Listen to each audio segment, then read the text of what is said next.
Hello dear friends, welcome back to another video of Connect to Physics. If you are watching my video first time, please like, share and subscribe to my channel and don't forget to turn on the bell icon. So as you know that my dear student, so here we have started GPSTR 2021 mission. In that we are going to cover mathematics and science classes.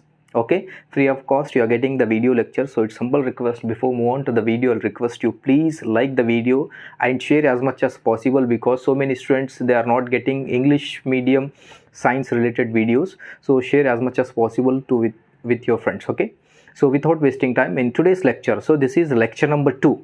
Already we have uploaded in lecture 1. Okay, so you can, if you have not seen, then go and you can search it in my YouTube channel. You will get GPSTR lecture 1. So this is lecture 2. In this lecture 2 we are going to discuss about a very much important topic, that is current electricity. Let's move on. So dear students, without wasting time, we will directly go to the concept. First you have to know that what exactly mean by current. Okay, so here I you can define the word current means flow of charge. Okay, flow of charge. Flow of charge is called current. Now here one more word they have given, that is electricity. So my dear student, electricity is classified into 3 major groups. The first one is electrostatic. Okay, electrostatic. Second one is current electricity. Third one is magnetism, or you can say electromagnetism. Okay, this electricity is classified into 3 major categories, that is electrostatic, current electricity and electromagnetism. So now in your GPSTR examination, the concept are focusing on electrostatic and current electricity. So as you know that electrostatic, okay, here 2 words are there. One is electro, second one is static. Electro is nothing but charge, static is nothing but is in rest position. So electrostatic means the study of charge in rest position is called as electrostatic. Second one is current electricity. As you know that current is nothing but flow of charge. Okay, electricity is nothing but, as you know that is nothing but charge. So here in current electricity you can study about the charges are in flow.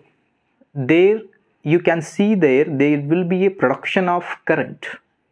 That phenomena we are going to consider as current electricity. So somewhere in objective type questions you can get what is the unit of current.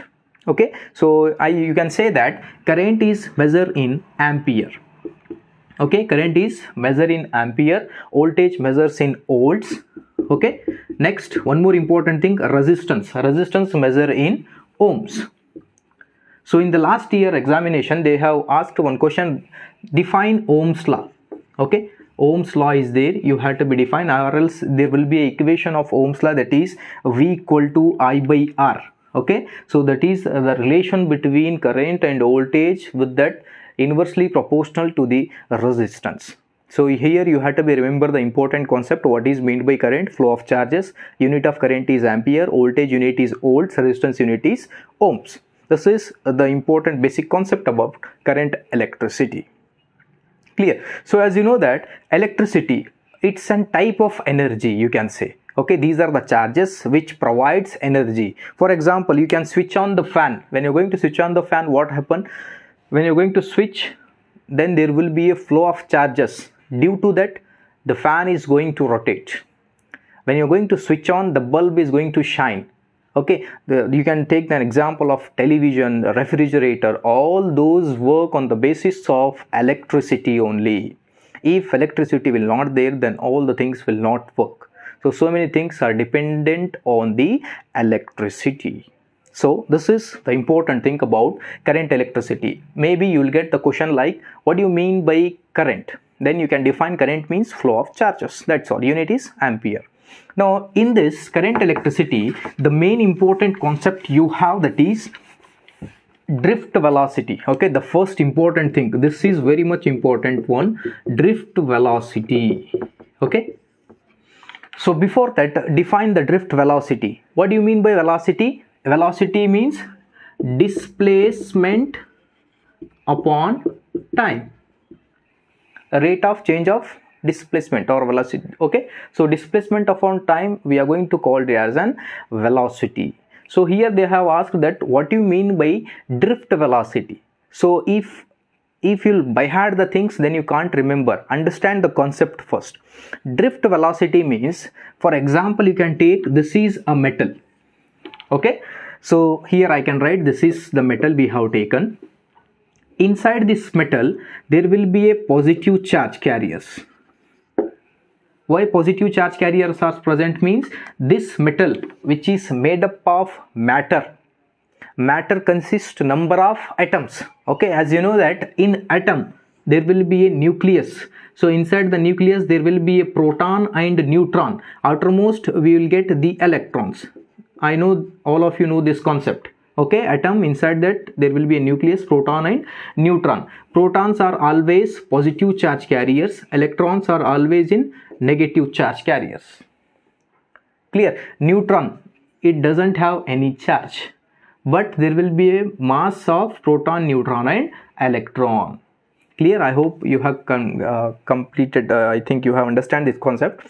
So we have in drift velocity concept, for to understand the drift velocity, we have taken a metal. Inside that metal there will be a positive charge carriers. Okay, these are the positive charge carriers. Now if there will be a positive charge carrier means inside that there will be a electron also present. Okay, this is the electron inside this metal. Now here the electrons which move in a random nature.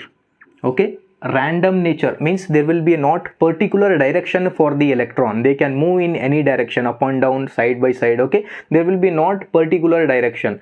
So if there will be a not particular direction of electron, then you can say there will be a no production of electricity. Okay, so that's why electricity is zero. If there will be a random movement of electron, then electricity is zero. So for that reason what happen means, then there will be a no flow of electricity.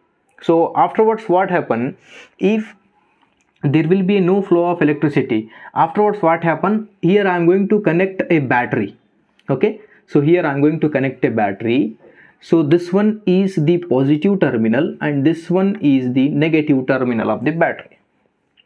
So once you are going to supply an external energy to this metal, what happens, this electron is being pushed due to this external force. Okay, here the electron is present. So this electron is pushed due to this external electric field what you are supplying. Okay, that moves from in this direction. So once you are going to supply an external electric field to this electron, it started to move in a unidirectional form. So once it will move from unidirectional form, then you can say that there will be a displacement of electron, okay, which moves from in a unidirectional field. Okay, so once this electron which moves from this position to this position, okay, when the electron which moves from this position to this position, then you can see there will be a changes of displacement. Okay, this electron which moves from here to here, then so why it is going to move from here to here means due to the external field.